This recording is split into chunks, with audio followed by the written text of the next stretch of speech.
So our first exercise is to use AutoCAD Map to create some usable data from point cloud files. One thing to note is that in Autodesk InfraWorks 360, you can only use point cloud data in one of two ways. Either you use it as a recap file, which is used to filter perhaps and clean and process it, or you use it as a DEM. Those are the only two ways. And so raw LiDAR files in LAS or XYZ or other formats can't be used directly in InfraWorks. You have to do some processing of them. So we'll look at different ways that you can do that. So in AutoCAD Map 3D, also civil, but we're going to look at Map 3D, there's some pretty convenient tools to do some processing with LiDAR files. One thing to be aware of is it's in the Planning Analysis workspace on the Create tab. So it's important to look there for the tool. And if you're not in the Planning and Analysis workspace, you're better off to go there. So we're going to start by organizing our point cloud data by creating an index file. And so we're going to add a number of files that are here for the sake of the exercise. I've got 4 subset files from the downtown area of the city of Alexandria, Louisiana. I'll add those. You'll notice they don't have a coordinate system, they're unfiltered, and so on. So we're going to do something here. We're going to create what's called a merge group, and that merge group is going to consolidate those into a single point cloud. So to select these, I want to put them into the merge group. I can just drag and drop them. To select, I actually select in this selection column here.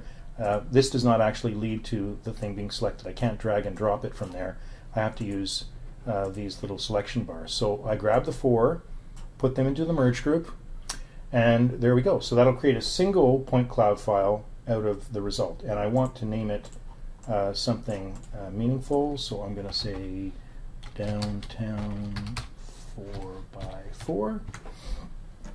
And the coordinate system has not yet been defined, so I'm going to define that. This is important when you're using the data from with InfraWorks 360, because in almost all cases with InfraWorks you work in lat long on the Earth.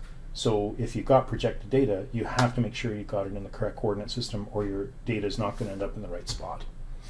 All right, so let's go about creating this. I'm not going to talk about filters much because this data is not in perfect condition, as we'll see in a moment, but you can filter the data before you create the index.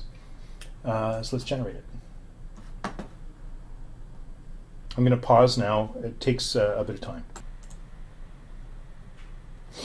Still processing. You know, this is a fairly small area, but it's quite dense. You have to remember LiDAR data is, massive, and you've got to take that into account when you're processing it. To use Map, for example, to process, dozens or hundreds of these sheets will take an enormous amount of time, and I wouldn't recommend it. But it's perfectly fine for moderate to smaller data sets, which are sort of individual project based. However, for scalability reasons, I wouldn't really bother using one single massive file. It's just not efficient. And you'll see with InfraWorks, you can add multiple files anyway to consolidate it and let InfraWorks do the hard work of consolidating those files for you.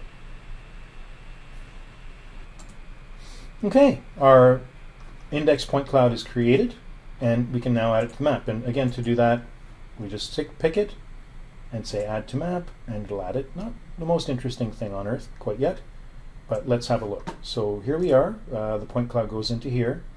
We can zoom to its extents. There it is. Not the most interesting data right now. We can style it. So we can style by elevation, for example. That'll take a second. We can style by intensity. There's different ways to do styling, and you can even define the styles by yourself, style by classification. And you can see that this data has some issues. I wanted to bring this up. It's important that you actually use Map or other tools, recap on the client, to examine the data and make some assessments. Don't just accept LiDAR data as it is from any vendors or even from your own internal people. Have a QA process, because what you don't want to do is have data that's poorly classified that's going to cause you problems down the road. So, for example, here's where the filters really are useful, because you can see it's themed by classification. One of the things that you typically like to have is vegetation classified, so that you can eliminate that, but maybe keep building heights and other things. But as you'll see here, the vegetation hasn't been classified. The bare earth has been classified. Let's look at that.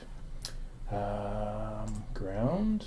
Let's clear the filter first, then ground. Apply filter. So there's a lot of, that you can tell where it's been removed. So the ground level elevation is there, the building footprints are not. So we could use this to generate a surface and write it a map, and that's a very convenient ability to do that. So right now, let's just start with the entire thing and look at some of the different ways we can do that.